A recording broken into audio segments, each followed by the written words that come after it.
go ahead and excuse the kids to their programming upstairs. And so we're going to excuse them right now as we enter into our Lumina talk this morning on trauma resilience.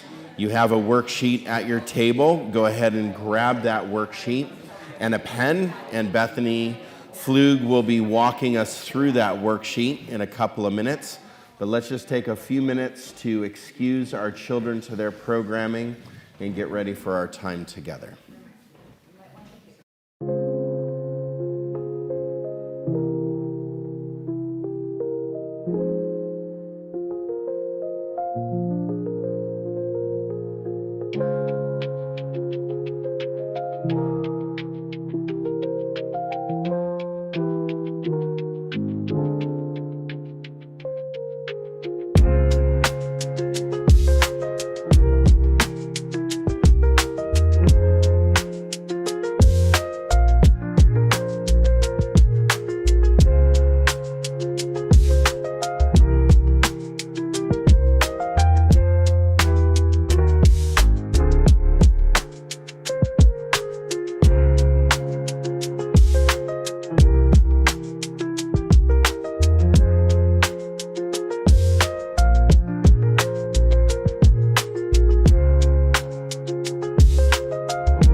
Excited to talk today, just to begin this talk about resilience, and knowing that next week Keelan and I, my colleague, are going to do a community resiliency training with everyone, and I'm really excited about that. And so this week really is going to set us up for that. And I'm very thankful and excited for Kevin and as well and his section of what we're going to be doing today, because it's going to just be beautiful. And so I wanted to just start out to give you a heads up of how we're going to go about doing this today. I'm going to talk for a little bit, and then there will be questions to reflect on and discuss at your table. And so it's going to be kind of this back and forth, just a heads up for how it's going to be structured. And then when it's Kevin's turn, he's going to share a story, and there are going to be things that you're looking for in his story, and then we'll have more discussion. Any questions? What was that? Awesome. Okay. So to begin, there are worksheets in front of everyone just to follow along and take notes.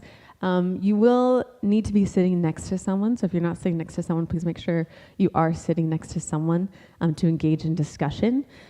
And at the very top, I just want us to take a moment to think about, in that part one section, what or who uplifts you, what or who gives you strength, and what or who helps you through hard times. Now, you don't have to answer every single one of these questions. You could just choose one of them. You could even just choose one piece of it. So for example, something that gives me strength is running. Shocking. I know. I love to run. I know everyone here knows that. But something about that, it gives me strength. I love the feel of the pavement on my feet, how my feet hit it. I love how that helps regulate. I love the way my body feels and the strength I feel from that. And so just as an example, so I'm going to stop and give everyone just a moment to think about one of those questions and your answer, and then I'm going to direct us to share with our tables. Go. Would you repeat the question? Yeah, it is what or who uplifts you, what or who gives you strength, what or who helps you get through hard times.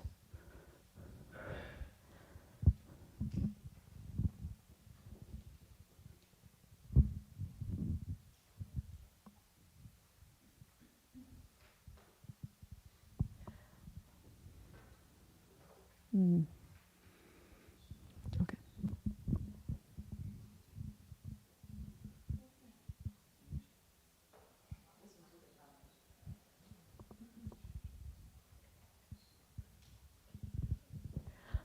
All right, now that you've had a chance to think about it, if you would, just turn and talk to your neighbor, turn and talk at your table. Please take a moment. I invite you to share.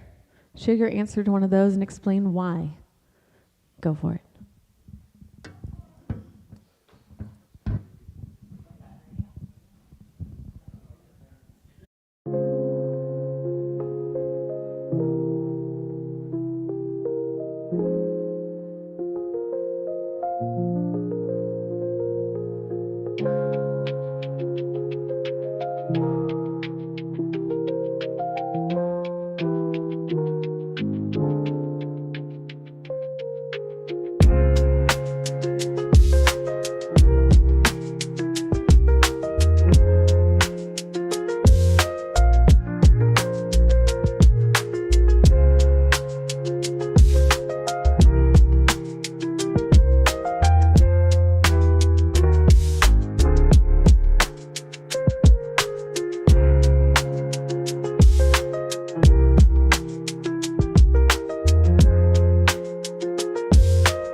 All right. If I could pull you back from your conversation, I would love to invite anyone to share, if they would be willing to share their answer to this question.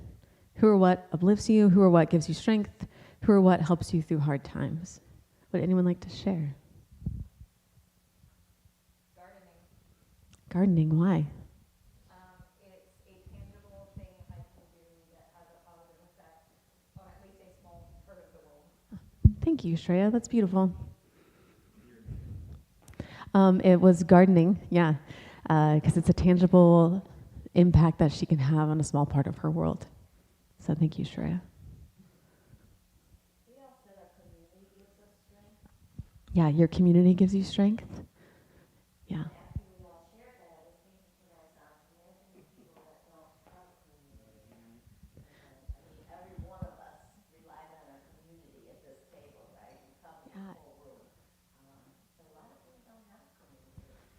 Yeah, yeah, I love that yours is like all four of you said community. So I love that. Thank you. I think community was also a theme for me. Also, you mentioned running, how that's something you enjoy. For me, it's music. Yeah. And actually merging the two, I think, kind of like a music community. We have a lot of shared interests, and but just in general, like the community has been very healing for me. Just how community has been really healing, as well as how music has impacted as one of those that lifts you, gives you strength, helps you through hard times. Thank you. Thanks for sharing, Joel. Yeah, Patty. Children, especially grandchildren. Yeah.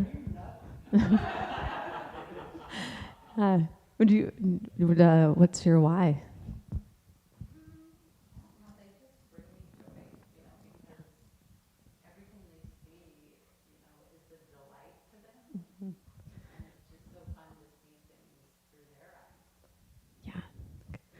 Yeah, I'll repeat too that Patty said that it brings her joy. Everything that they see just is through new eyes. And it's just a delight. And so thank you for sharing, Patty. Well, thank you, everyone, for engaging in that first round. It's kind of how my time is going to be, right? I'm going to talk a little, I'll ask a question, and then you get a chance to talk amongst yourselves and an opportunity to share out. And so also what those questions are doing is that we are setting ourselves up as well for next week. There's a lot of things that we're setting ourselves up for next week, and I'm really excited about that, and just kind of prepping for the workshop that Keelan and I get to do. And so next I am going to move us into talking about, thank you. On the screen, if you would rather do this digitally, you are more than welcome to do this digitally. Please make a copy of it. If you take a picture, that is a QR code, and it will send you to a Google document that you can make a copy of and then fill out for yourself. And so if you would like to follow along, or if you're with us online and you would like to follow along, please feel free to take a picture and follow along with the worksheet. Thank you. Awesome. All right, next I want to move into trauma-informed approaches and resiliency-informed approaches. Both of these, I'm going to be very simplistic in them, right? There are many different trauma-informed approaches as well as resiliency-informed approaches that people can choose to learn about, to really dive deep into, and they're different schools of thoughts. And so I'm going to take it a very simplistic route in just showing as well kind of the difference between the two and also why they're both necessary together. And so as we think about having a trauma-informed approach, we kind of think of this question as like our mindset then is this question of what happened to you, right? And what this does is it allows us as people, if we look at others with a mindset of compassion, right? If we look at others and go, wow, what happened to you? Right? We're acknowledging that there's hardship in this world, that there is suffering, that we've all experienced those in some way, shape, or form. No matter what they are, our perception of how they've impacted us is also different because we all perceive things differently. And so when we have that mindset of what happened to you, it creates compassion, right? Which is so important, right, in our world today. When we move to a resiliency-informed approach, right, we like to say, that it moves into action, Because instead of, like, yes, we look at someone and say, what happened to you? But then we also get to go, what is right about you? What are your strengths? And this isn't just, things that the world even might see as like, oh, look at your title and look at the things you've accomplished, right? Your strengths are really the things that are right about you as a person, right? I just love how Patty's like, I love kids, right? But that's a strength as well. And so I could say that about everyone's resiliency questions that you just answered as well. And so as we think about those, right, we start with the question when we look at people and go, what happened to you? And then we move to what is right about you, right? We have two questions that kind of have us think about this in a different way. So the first question is, what are some experiences that have shaped who you are today? And that's getting at what happened to you? And then moving into what are your strengths? What is right about you? So moving to even shifting from looking at ourselves through a trauma-informed and resiliency-informed lens. So I would invite you to take a moment to reflect and consider, right, what happened to you, and then move into the next stage, which is, what are your strengths? I also want to take a moment right now to say that if at all during this time, if thinking of events and experiences in your life happens to bring up reminders that are painful or uncomfortable, please take a moment to see to yourself, whether it's taking a drink of water, stepping outside in the cool air, walking around, whatever you need to help support your nervous system, please do so. And so let's take a moment to reflect, and then we'll have a chance to share in our table groups.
Excuse me, friends, I'm getting used to this format.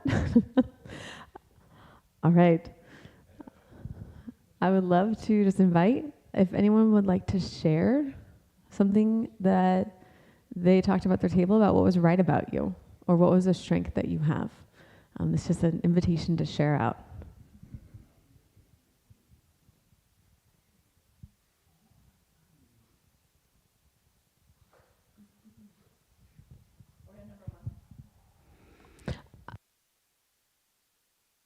I actually only did number 2. What was right about you, or what are your strengths? Yeah, Amanda said fun. Yeah. Thank you. Probably answer somewhat both questions with, I had a stroke back in 2015, probably you guys know this. And for about 2 or 3 months, I really could care less. Sitting on the couch watching reruns of Gunsmoke, it was just happy, it was just fine. But then about 4 or 5 months later, all of a sudden, I guess maybe because the swelling of my brain was going down, something clicked and said, I need to get my foot off this couch and get going. And so you find out your own inner strength through something like that. You know, whether it's a stroke, whatever it happens to be, you know, drugs or, you know, it's just, it's interesting to find out how strength or how strong you can be if you want to. Yeah. And I think friends and family you can lean on, but it really needs to come from you. Thank you, Rich. Yeah, just sharing a time of a health experience that impacted you greatly, and it took realizing your own inner strength, right, in what you were able and capable of doing. Thank you, Rich, for sharing that. Yeah.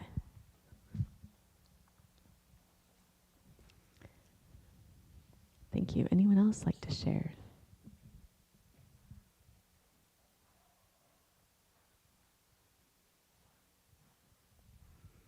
All right. Well, thank you for engaging in those discussions at the table. I loved hearing the amount of discussion that was happening at the table. So thank you for that. And also know that it's not necessarily easy to do that, right? It's not necessarily easy to go, ooh, what is right about me, right? What are my strengths, right? We oftentimes might do that if you've ever taken any of those like leadership tests or emotional intelligence tests, right? You can be like, oh, well, I'm a collaborator, you know, like this is my strength, which is, right, those good old strength finders. And to really take a moment to go, ooh, okay, if I step beyond that even, right, what is right about me? That can take some time and practice. And so thank you for engaging in that.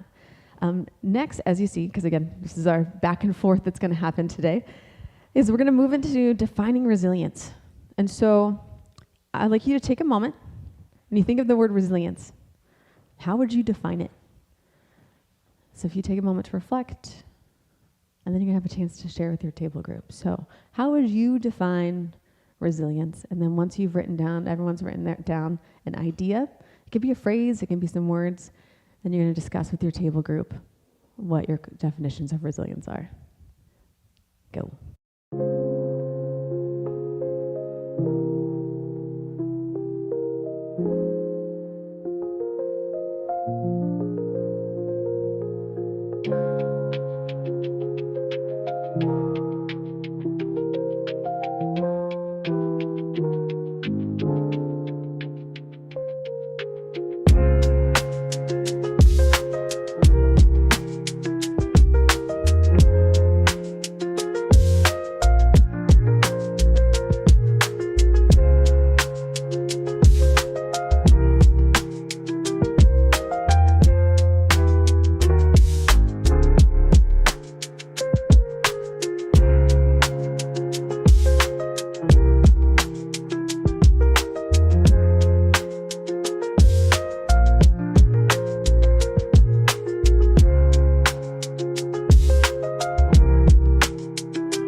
Welcome back, everyone. Thank you for engaging in that discussion. I would love to hear, what are some definitions of resilience that people had?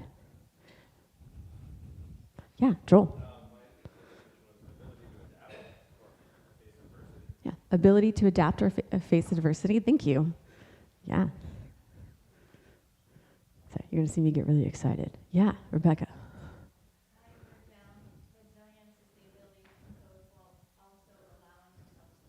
Yeah. The ability to cope while also allowing yourself to heal. Thank you. Yeah.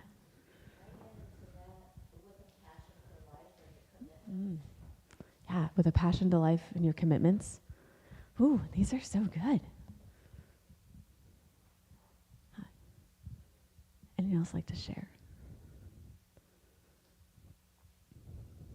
Yeah, Rich. I think resilience is the amount of love that you have for yourself or the person that you're trying to be resiliant for. Yeah. There has to be a lot of love. Yeah, love for yourself and the person you're having resilience for. Thank you, Rich. Yeah. Oh, that's so beautiful. I'm going to give two definitions, but one thing I love about this is that, so often when you just ask this question of resilience, there's definitely commonality, right? There's this common thread that we find when you ask this question to people, and then like workshops I've done, it is amazing, right? This common thread that we have. And so the definitions I'm going to give you, one is from Dr. Bethel, and she has done work with positive childhood experiences, and we'll go into that later. And her definition is staying calm in the face of hardship and difficulty. So Dr. Bethel's is staying calm in the face of hardship and difficulty. And I'm going to give you one more. The next is from Dr. Davison. And his definition is the rapidity in which you recover from adversity. And both of these definitions come from scientific studies, which is fascinating.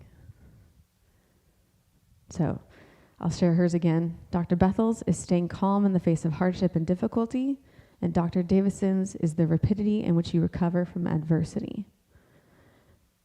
And his is, having done studies, very much about the ability for your brain to quickly come back to a baseline, like an equilibrium in your nervous system. And they've studied that. It's really fascinating. Also, you're going to find on your worksheet, there are some QR codes if you are interested in further research on a couple of the things I end up talking about today. But that's a little further down. All right. Okay, we're going to keep moving on, because we're going to got lots to cover. So thank you everyone for participating in that. As you can see, we're building up. We're building up to some key pieces here. I guess I should stop and ask though, are there any questions so far? Since this is going to be done just a little differently today. Okay. Next, we're going to be talking about positive childhood experiences. Has anyone heard of these before? Yeah, I see some head nods. Yeah. I love it. And so there's a researcher, her name is Dr. Bethel, and back in 2018 or 2019, she published a study after a lot of data. She had like over 6,000 participants in this study. And what they discovered was that there are 7 positive childhood experiences that are directly correlated with adult mental and emotional health. So I'm going to say that again.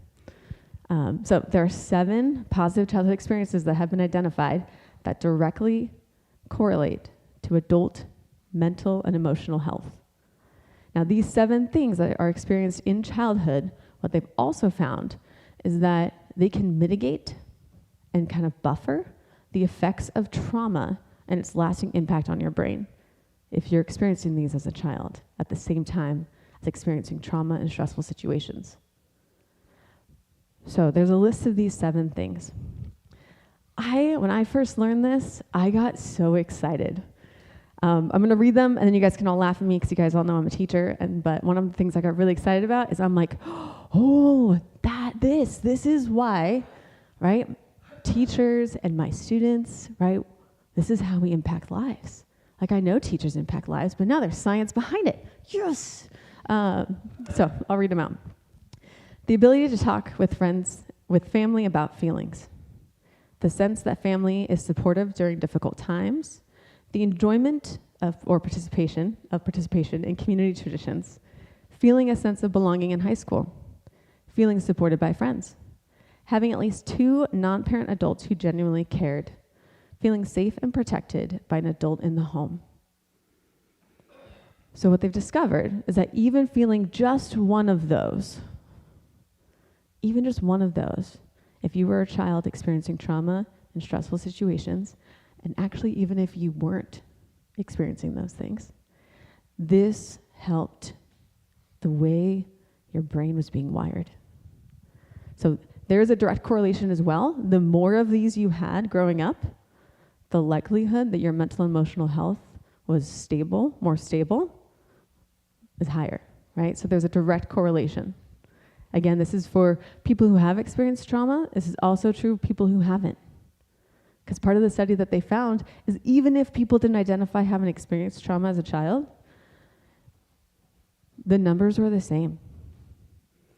So these 7 positive childhood experiences are huge. And one of the reasons this even came out was there were researchers who were trying to research and find out, okay, well, how do we stop, right? How do we stop the trauma in children, right? How do we stop this? And then through the research, they discovered, wait, there are things that actually can mitigate it. This is amazing. And so what I want us to do, because for me as well, and in my own story, I started looking at this and I'm like, oh, wow, I can think of this person. I could think of this event. I could think of these traditions. I don't know if you guys know Amity at all, but we have actually quite a few traditions, and I realized how much I was involved in my community's traditions. Turkey dinners, Amity Daffodil Festival, there's this huge rake cleaning up thing that we did, pancake breakfast, and that's just a few. And so I saw this list and had so much hope for myself, but also then for others. Again, thinking and knowing that I work with future teachers, right? And I get to tell my students, where do you fall on this list to impact a child's life, right? They get to be a non-parent adult who genuinely cares. If they teach high school, they get to help create that sense of belonging, right? Working with kids, they get to help them learn to have better friendships, right? Which is why I also love the social emotional learning work that's happening in schools. So I want us to take a moment. The next 2 questions is which, they call it PACEs, by the way. That's the acronym, you say PACEs. Which PACEs did you experience? And how have you seen those experiences supporting your well-being today? So let's take a moment, reflect on those 2 questions, and when you're done, share one or both at your table.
Thank you, friends, for discussing at your tables.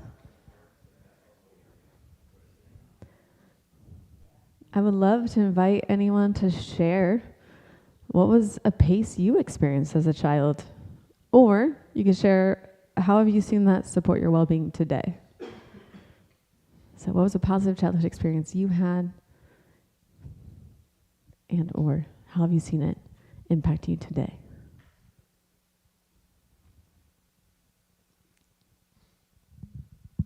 Yeah, Kenzie. One thing that I definitely noticed growing up was my ability to be able to talk to my parents, my family, and even other adults. Like I always got along with a lot of adults rather than people my own age, and having that support from them has always helped me and helped me grow and connect with other people.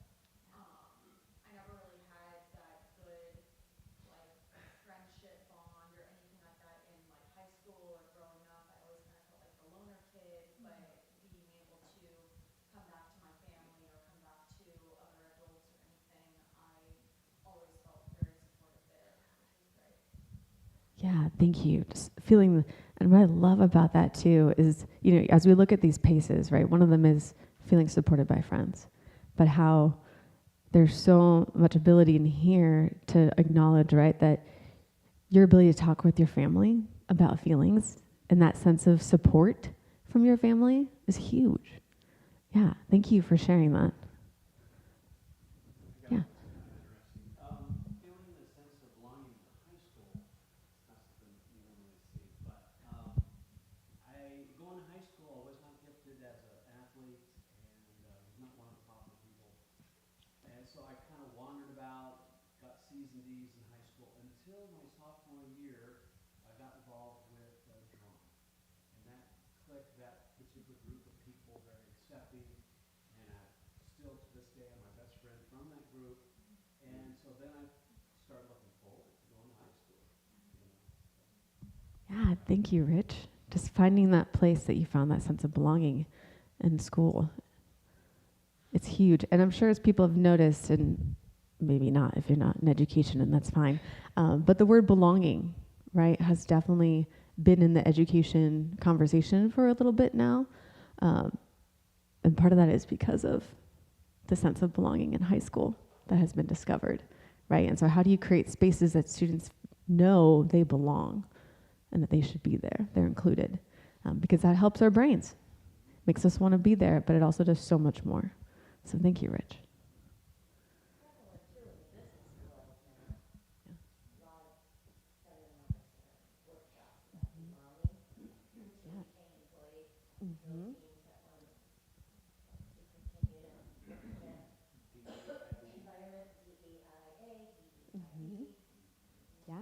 Yeah, because belonging is such a huge piece of well-being and workplace well-being. Yeah, thank you. Anyone else? Thank you for sharing, everyone. Yeah, Patty.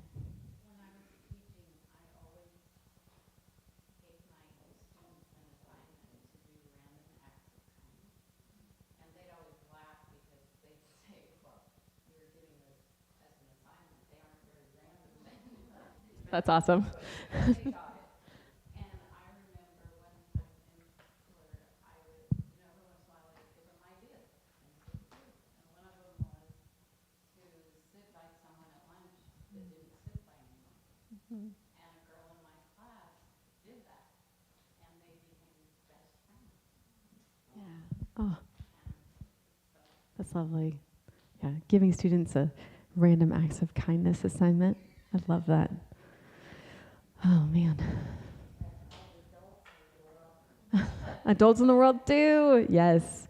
Oh, man. Well, thank you, everyone. As you see this section, there's a bunch of QR codes underneath. If you are interested in more work around PACES, each of those QR codes leads to a link that is more information about that. And so next, and I am going to quickly move through this section, is that we're going to talk just briefly about responses of well-being. So in the community resiliency model and the trainings that have been done, there's been a list that some of the main trainers created based on responses that they have done on trainings around the world.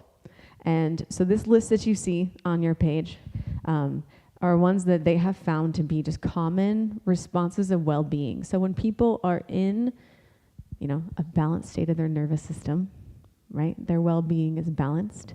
They're in, the mental and emotional health is well. That is this state of well-being, that when life's challenges happen, they can respond from one of these states. So it can be responding in joy, hopefulness, gratitude, wisdom, kindness, courage, compassion, connection, curiosity, forgiveness, generosity, renewed faith, connection to and engagement with community, family, spirituality, empathy, renewed relationships, renewed sense of purpose, right? So when we respond from a place of well-being, these might be one of our responses. And so I'd like to, for also the sake of time, just throw out there to the group, when is a time that maybe you have noticed you responded from a place of well-being? Maybe there's a challenge, there's a hardship, and instead of responding in other ways, you responded with compassion. You responded with empathy. You responded with leaning into community, right? You responded with having a renewed sense of purpose. I want you to think about a time that you did that. And maybe it wasn't you. Maybe you noticed it in someone else. And someone else responded in that way, and it made you go, wow, they're going through hardship and they just responded in gratitude. What's going on, right? Right? That's our well-being response. And so, if you want to take a moment to think about it, and then I'd love invitation to share out, either yourself or others, a response that you've noticed from well-being.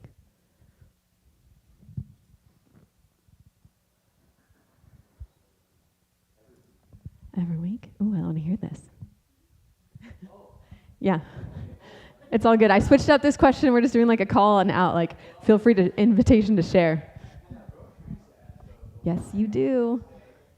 We get people all the time that are very gracious, and the gratitude is almost trivial sometimes. Yeah. It just, and I'm selfishly love it. Yeah. Because so it's wonderful.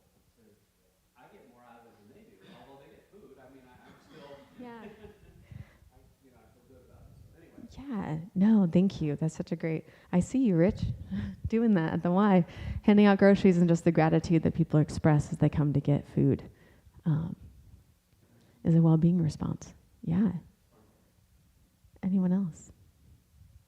It might just be a little thing, but when I'm working at Starbucks, and I'm like in the drive-thru area, I answer a call and I'm automatically like smiling, asking how their day is, and half the time I get the response of, "Thank you for asking that. Like no one's asked me how I'm doing today yet." Like that actually feels really good, and it just like it gives that feel of I just put a smile on their face, and it's something that's so small, but like feels so good in the moment.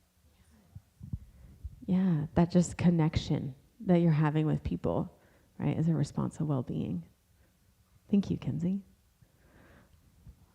Yeah, Becky. Kenzie's response just reminded me of when I was younger and was working as a receptionist in the hospice office with other receptionists, and I used to have a challenge with each other to see how many people we could get to smile. And we even tested those on the phone because you could tell if it. So challenge to see how many people you could get to smile. I love it. Who won? I just had to ask. There's that deep-seated competitiveness in me. Yeah. I think you both won. Yep. That's awesome. Well, thank you. Thank you, everyone, for participating in that. And again, there's so much research right now around well-being and resilience and these experiences that can really support our well-being and what we know about even longevity and well-being, which is just really hopeful for me, right? And it shows that adversity is not destiny, right? Just because we've experienced things, right? And that understanding that we've all experienced things. We've all had hardships. We've all had suffering. And that doesn't mean that's where we have to live, right?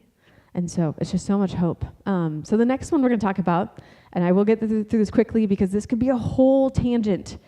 This could be a whole tangent because his work is phenomenal. There's a researcher, her name is Dr. Davidson, and he has discovered that there are 4 pillars of well-being, and that really it shows that well-being is a skill, and that this is something that we can train and strengthen with intentional practice. Like muscles, though, it does have to be intentionally practiced, right? So it's not just something you do once and go, "Ooh, maybe my brain has changed." It's something that you continually practice, just like you would with building your muscles. But they have done studies to show that in practicing these things that I'm going to talk about in a moment too, these pillars all have practices that you can do to help strengthen those parts of your brain, again, to help your well-being and support your well-being. And so they've discovered the awareness pillar, and it's this capacity to know what your mind is doing. It's also very much skills of mindfulness, but they've also shown that fear hinders awareness and love expands it.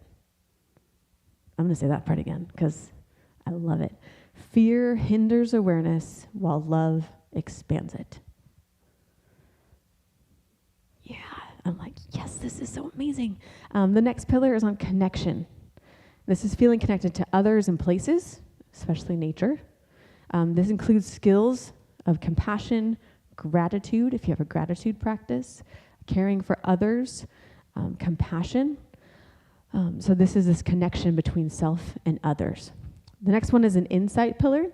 This is changing our relationship to the narrative of who we are, because our perception is defined and constrained by how we view ourselves. So if we can see the narrative for what it is, just thoughts, our nervous systems are less hijacked, right? And so able to have that insight, that curiosity as well into ourselves and into our own narratives. The next one is a purpose pillar. And this is, part of it is this bigger sense of purpose in your life, but it also is really about those finding meaning and purpose in small everyday activities.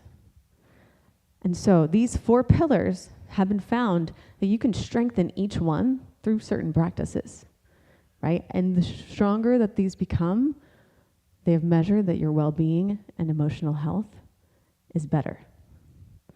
Again, this stuff is just phenomenal to me. So I'd like you to think about at your tables and then have a quick discussion, because we got to move on to our next part very quickly, is how could you practice one of these pillars to support your well-being? Or if you already do, what is the practice you do? So whether it's certain mindfulness practices, maybe it's volunteer practices, it's giving practices, it's gratitude practices, right? There's a whole list of different practices it could be. And so think about either how could you practice one of these, or if you do, what do you do? So take a moment, reflect, and then discuss at your table. Go.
On your sheet, there are a few QR codes that I want to point your attention to.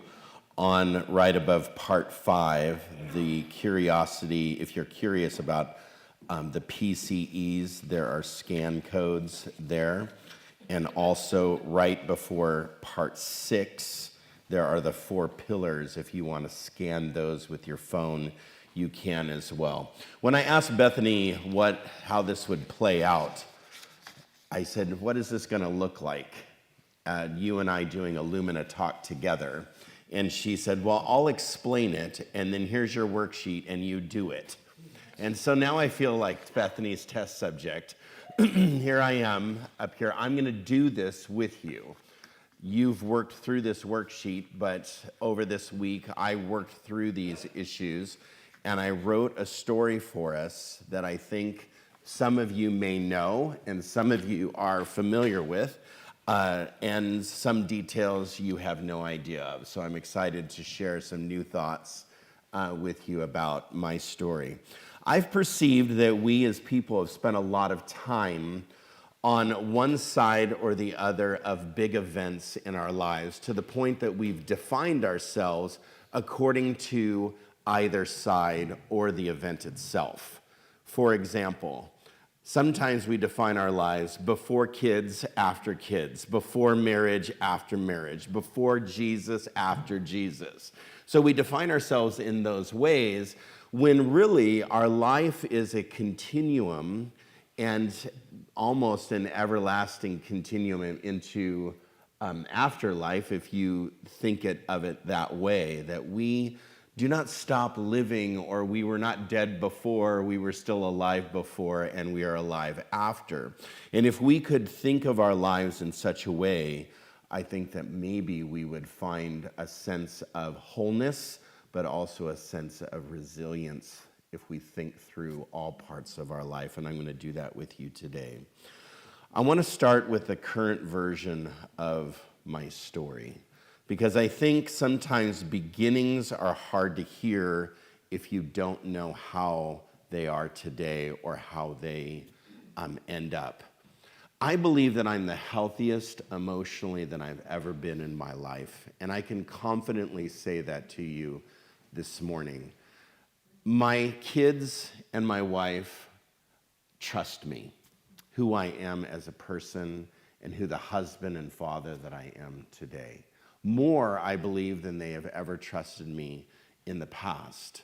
And I have figured out how to laugh more today than I ever have laughed in my life before. I do find a sense of joy. I find a sense of happiness. I find a sense of peace now that I've really not ever had previous to today. I feel stronger every day, and I will feel stronger tomorrow, I believe. And I tell you that first because the story that I'm about to share with you does include brokenness, but it's not all brokenness. It's a story of healing, and it's about that long, windy path that we take of resilience and how we build ourselves to a sense of what I'll call spiritual confidence that some of us, all of us, are still building in our lives. When Bethany invited me to think about what's right with me, I've spent a lot of time, it strikes me still, because I've spent a lot of time in the opposite question. What's wrong with you, Kevin? What happened to you, Kevin? Why did that happen to you, Kevin? And how can I keep from that ever happening again? And how can I not be like them? And I never want to do what they did, and I want to be a completely different person. So my life is defined and built a lot of times on what I don't want to be versus what I want to be and who I desire to be in the future. But I believe resilience, as I've learned, especially recently, isn't about erasing what happened in my past. It's about recognizing what carries us through. And what has carried us through, the people, the moments, the ideas even, the memories that give us strength, even when you don't feel like you have any strength left. If we reflect on these things, I believe that we can find a renewed sense of strength in our lives. So for me, that strength was built in small things and big things as well. I look at a lot of small things in my life now more often than I did before, because we think of big events and those are captured in our memories and they solidify in our brains as this is what changed me and this is what changed me, and these three big ideas transformed my life into what I am. But honestly, it's everything in between that has been a continual evolving transformation for me. And I see my grandparents when I was a child gave me a stable home. I cannot look at my childhood anymore today and say, I had a bad childhood. My grandparents gave me a stable home. They loved me continually. They gave me parental consistency that I needed desperately in the formative years of my life. I remember a friend's mom, her name was Becky, who became a mother figure in my life as I graduated out of high school and into college and went on to move away from my hometown. She was like a mother replacement figure that I will always remember and love. Even though she's gone today, she is embedded in my memory as a true friend. A community of music, band members that I was involved in high school, but also into college, gave me a sense of belonging. We've talked about that word already. But it was an environment also of success, that I was involved with a community that we were pushing each other towards a sense of identifiable success in my life. 3 very close friends in college. Yes, we got into a lot of trouble and we did a lot of cool things, lifelong memories and adventures that I would say they happen in my mind today like they happened yesterday. That's how close those friends were in college. When I left college, I traveled to Asia. I spent 3 months traveling overseas, adventuring and exploring lands I've never been and even thought I would ever go to, which sent me on a trajectory now. I've traveled the entire world. 30 some odd countries I've been to, digging in the dirts of third world, second world, industrialized countries, just trying to figure out how do other people live? I want to learn other cultures, and it's given me a life perspective and a reformed life perspective of a new worldview. And also what's interesting is even though I'm a Christian, I have spent time in other religions, spending time learning and respecting and gaining a true understanding that caused me to love spiritual things. And in the love of spiritual things, and I truly love spiritual things, I can pay that forward to other people because I love watching other people being spiritual as well. So those are my lifelines. And what Bethany has explained is they were my positive childhood and also young adult, but my positive childhood experiences. Those were the anchors that kind of buffered the storm. So when the emotions boiled up inside, and when they do boil up inside, I remember other strengths. I remember continued strengths that I believe I've built in my life. And what's beautiful about resilience isn't necessarily, oh, they were lucky, or, oh, they were strong and made it through. Because a lot of times I didn't feel lucky and I didn't feel strong. What I know about resilience is it's a spiritual thing, it's a relational thing, and it's a biological thing, and it's a practice that I believe all of us can do. It's our whole self's way of saying, I can come back to calm connection, I can come back to my true self, and I can come back to that grounding. So today I want to tell you a story, not about what broke me, but what has been about building me, and a story of people telling me what was right in my life, building me up even when I felt completely wrong, and even when I felt completely sideways. So this is my story, as I guess the Dalai Lama would encourage, right? Look at situations from all angles and you will become more open to the wider or larger perspective. Or a Christian Desmond Tutu. This is my story from a God's eye perspective, a broader eye looking at my life, not necessarily just all negative, but looking at brokenness and seeing resilience through what built me into strength. So I hope that when you listen, you can work through that worksheet as well, finding the different aspects as I worked through that, not just noticing shame in the story like we often do, because we're kind of, as human beings, addicted to shame and negative things, and we, feed off of that. But looking at maybe the moments, the faces, and the small mercies that built me, maybe those have built you as well, that you can replace those names with your names, replace those events with your events, because honestly, you were never, and none of us have never been alone in building resilience in our life. So when I look back on my childhood, it feels oftentimes a patchwork of contradictions, where I've had moments of complete innocence interrupted by confusion. I've had safety tangled with an immense amount of fear. So I've lived in that interlocution of emotion where I've felt safe and fear and solid and completely confused all at the same time. From the ages of 5 to 8, I experienced an immense amount of sexual abuse. I was sexually molested at that age, and I didn't even understand what was happening in my life, honestly.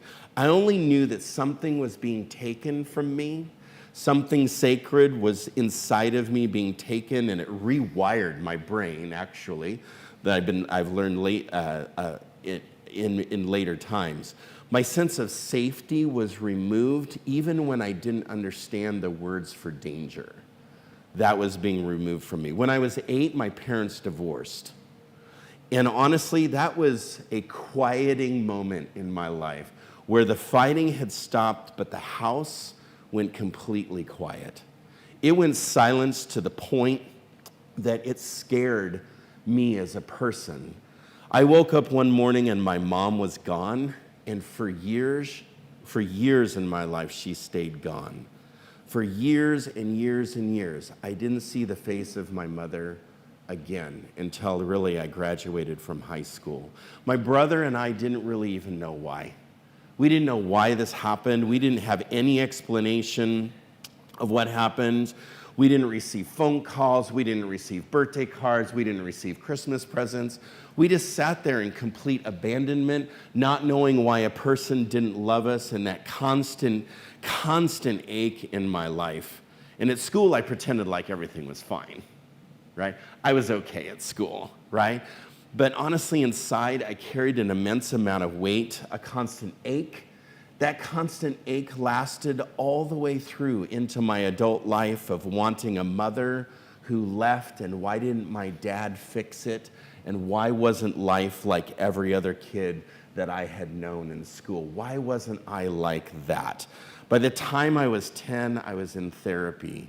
By the time I was 12, I was in court-ordered therapy for years. Most of the time, I didn't even know what to talk to the therapist about. I just sat across a table or sat on the floor playing games in play therapy, and I just went there to talk, but I didn't have any words to say. I didn't know what to talk about. By my teenage years, I was so depressed. It was like depression moved into my head like an unwelcomed, disastrous, toxic roommate that never cleaned the house. That was my depression. There were days I didn't want to be alive, and I didn't really understand suicide ideation, that was my way of saying, this is completely too much. That was my brain and a red flag of wanting to die because life wasn't worth living anymore. In high school, my grandfather, who I lived with, he was my rock. He was the stable person in my life. He was this iconic business owner, this iconic individual. He taught me about having different kinds of friends. He taught me about reaching into parts of life that I've never reached into. He taught me about business. He actually taught me about things like generosity. He taught me how to stand in the face of someone's anger, stand in the face of adversity. He was a man that fixed things in my life. With quiet love, he was fixing my mother's challenges, my dad's challenges. He was fixing all of that in my life. He told me stories of World War II. He told me stories of how to make it through poverty and how to make it through fear of war. And he protected me like no one else could protect me. And he got cancer. And he got really sick. And he was taken from me right before I graduated high school. By college, that grief was so big in my life, the confusion I felt, the anger that I had, you're taking everything from me, had collided into drug addiction as a coping mechanism. Like that was a smart choice, right? Let's just lose everything and try to lose my life through toxic decisions, a way to maybe silence the noise in my head, but that just spiraled right into rehab. Thank goodness I ended up in rehab, but it definitely spiraled me there where I was that guy that ended up in places that I didn't know why I ended up there. I had no memory of how I got here or got there because I was in a program in college. I was actually in college, and you know how easy it is in a pre-med program to get prescription drugs from people giving you samples of prescription drugs. And that's where I was. And yet somehow I survived all that. I don't know really how I survived all that, just looking at it as data, right? Somebody like me should have probably died, but when I look back on it now, I see threads of something different called resilience through my life that actually held me together. It held me to resilience. There were adults at home that were very, very stable. I mean, my grandparents were grandparent dependable. Do you know what grandparent dependable is? When you're grandparent dependable, that's dependable, right? That is a sense of dependability, the safety that comes from a foundation that your nervous system inside regulates to grandparents. Parents don't know what they're talking about. Grandparents always know what they're talking about. It is grandparent dependable. My friends were close, they were loyal, they made me matter in life. They walked alongside of me, we laughed, we argued together, we played hard, we climbed mountains. We did things that I have not done since those early years. We dreamed huge, huge dreams. We wanted to climb Everest. We wanted to climb all the peaks. We wanted to go to at least base camp when I was 19. But I remember sitting there with my friend Jeff and Jeremy and Justin. And we sat there and we dreamed about buying a Land Rover Defender. That was the dream vehicle. And we couldn't figure out how to put the $18,000 together to buy a brand new Land Rover Defender. That was our dream, and that was a big dream. And I can tell you those friendships that I had were a lifeline, and they were a reminder as I look back that I wasn't alone. Those were my positive experiences, feeling safe with an adult at home, feeling supported by friends.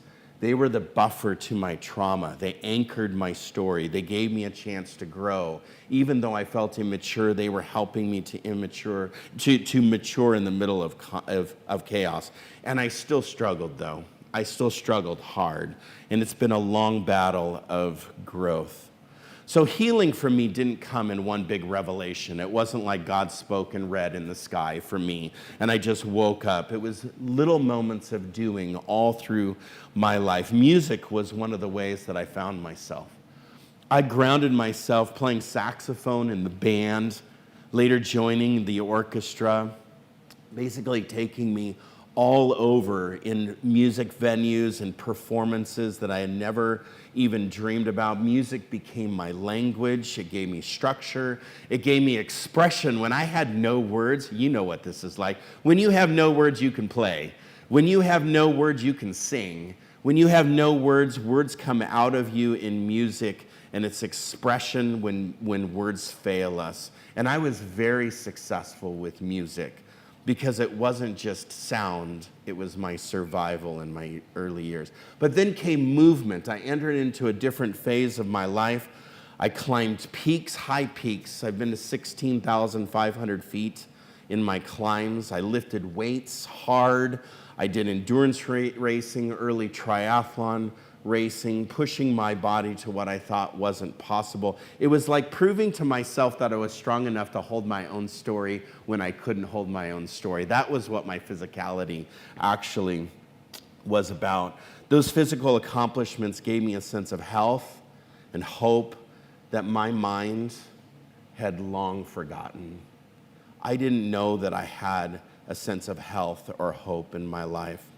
And then friendships all the way through, even to my adulthood, even to today, especially with other men.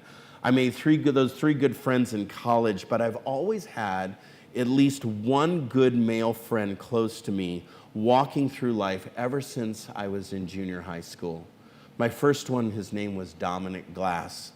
He was a good Catholic boy, Dominic, if you can imagine him being a good Catholic boy. Taught me a little bit about God early on in my life. He was my first, and of course, Jake walks with me as my close friend, walks with me now. They taught me that vulnerability could coexist with strength. Honesty wasn't weakness, and laughter actually heals us. That's what my friendships have taught me. Teachers and mentors have poured their lives into me before I poured into myself, before I even knew myself. Teachers like my band teacher, I think about my second band teacher, I think about professors in college. They were the first to tell me, you have leadership in you. You can be a leader. I didn't think I would be anything, but they were calling me a leader. You are creative. I thought I was a disaster and chaos, but they thought I was creative. They thought that I was gifted in things. People would say I had compassion and generosity when I didn't think I gave anything to anybody. They told me that I had generosity. Those voices over a long period of time had replaced and are replacing the old voices. This is the power of affirmation, of what's told to me that was damaging. Affirmation does definitely heal me. And a mentor still texts me, just like this morning. He texted me this morning. Told me he was proud of me. Told me he was thankful for what I was doing. And that was at 9 o'clock this morning. The same mentor that I've had since I was 22 years old. 30 years later, every Sunday, he's still texting me at 9 o'clock every morning, telling me he's proud of me for 30 years. I think about those mentors, and through them all, I can recognize strengths. I can recognize my creativity. I can recognize my perseverance. I can recognize my empathy and a deep desire to help others have that same wholeness. And those aren't survival traits. I think that they're just what's right about me. It's what I can claim that are right about me. My mother died 10 years ago. And I thought that was the great reckoning of my life. I thought it was all over at that moment. I can finally heal and move on. Some of you remember those years of my life, that finally all the pain would cease, all the things would heal, and that would be wiped clean like a old chalkboard and eraser. All those, I couldn't be more wrong about how life would lead out from that point forward. I was sent a letter.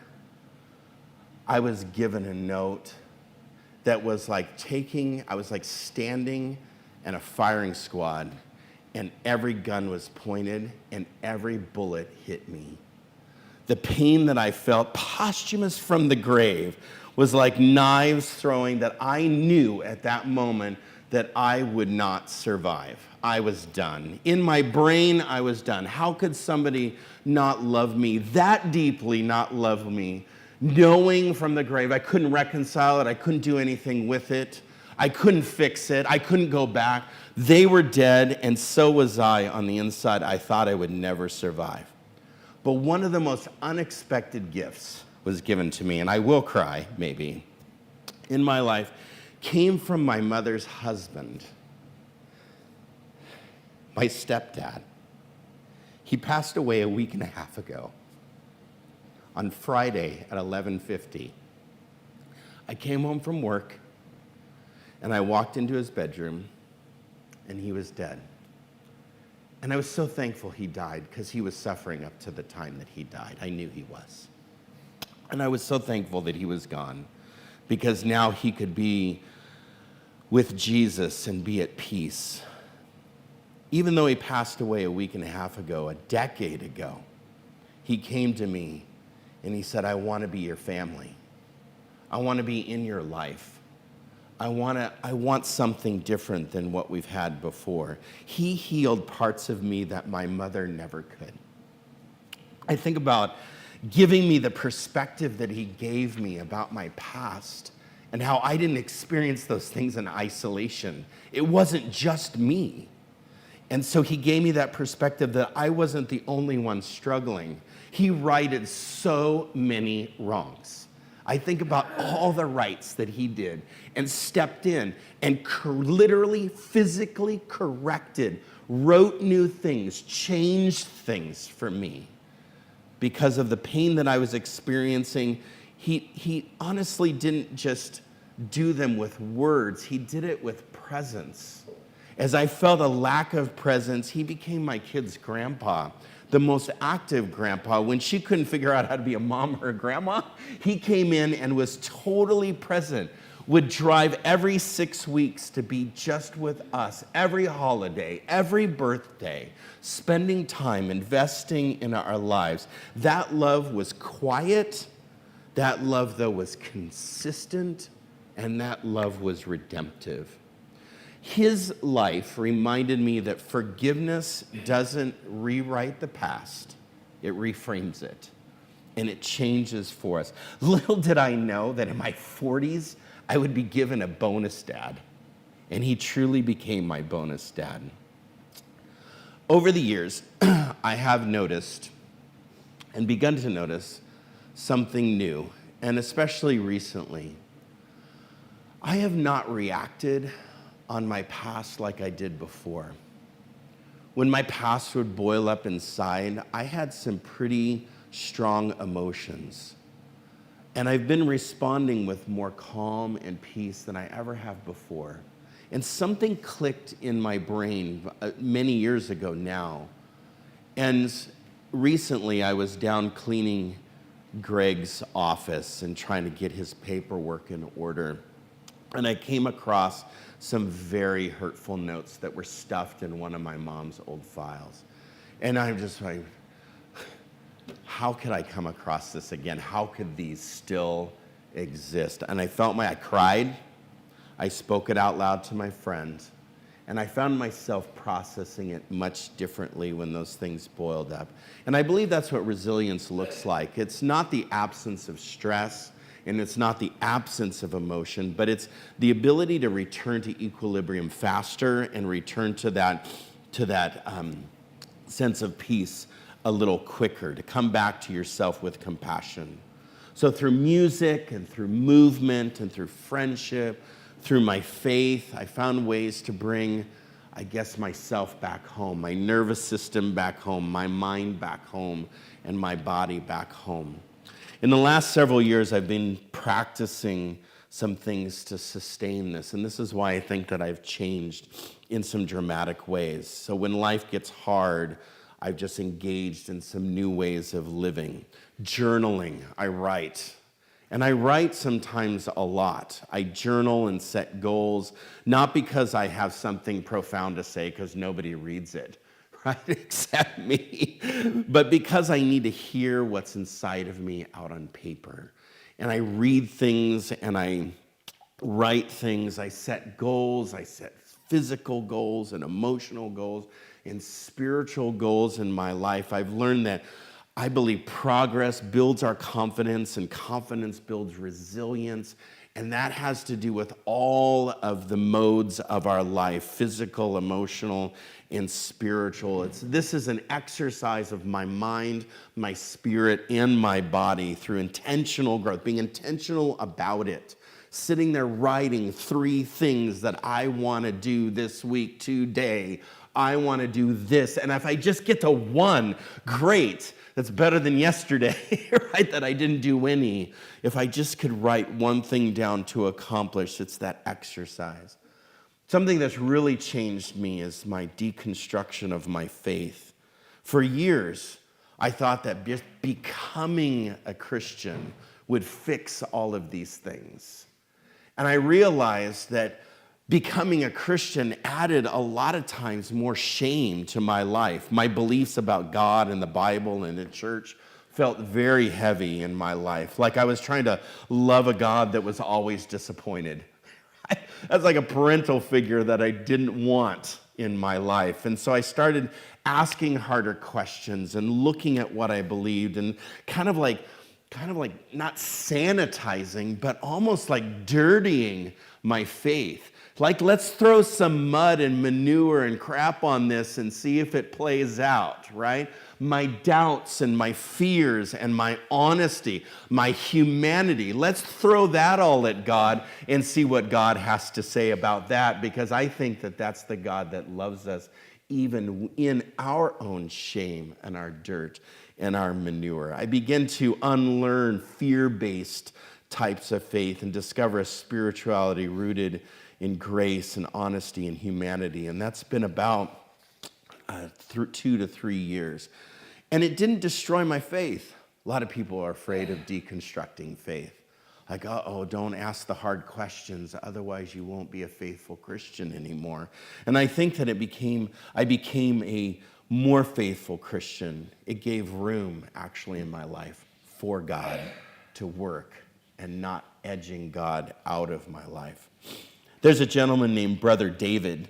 He's a Benedictine monk. Taught me a lot about gratitude and what gratitude is. He calls it grateful living. He says, it is not happiness that makes us grateful, but gratitude that makes us happy. And I believe through this lens, I've learned, just in learning each moment, pleasant or painful, each moment with openness and just trying to look at that multiple perspective that could I be grateful in this moment. My wife just 2 weeks ago looked at me over dinner and she said, out of the blue, without any prompting, she says, Kevin, you're more at peace today than I think you ever have been. And I looked at her and I'm like, why would you say that? And she's like, the pain of your childhood is less and less of a reaction or less and less of a conversation for you. And I've just noticed that you have been more at peace with your childhood pain. It's less now than ever before. You know what? I could win an award. I can win an achievement prize. I could win the Nobel Peace Prize. That was greater than any award or any achievement that I could ever receive, is to hear those words, just impromptu over dinner, because peace within me was one thing that I never thought I would ever have. And I was told I wouldn't have it. And that was my bigger challenge, that my meaning and purpose was stained with my childhood pain. But I think through resilience and through building resilience through practices, I have achieved at least a semblance that I could say, I'm proud of that, and I'm strong in that. When I trace back music and movement and faith and friendships and mentors and gratitude, I see the story of learning how to trust again. See, trust was broken when I was young, but over a long period of time, you're talking 44 years of time, a long 44 years, these experiences have given me meaning and purpose. I think they've connected me to community and finding resilience in community and empathy and compassion and generosity. I can have relationships again, I believe, with a sense of trust and renewed faith in them, engagement with myself and life itself. I don't think these are abstract ideas. I think that these are signs of well-being.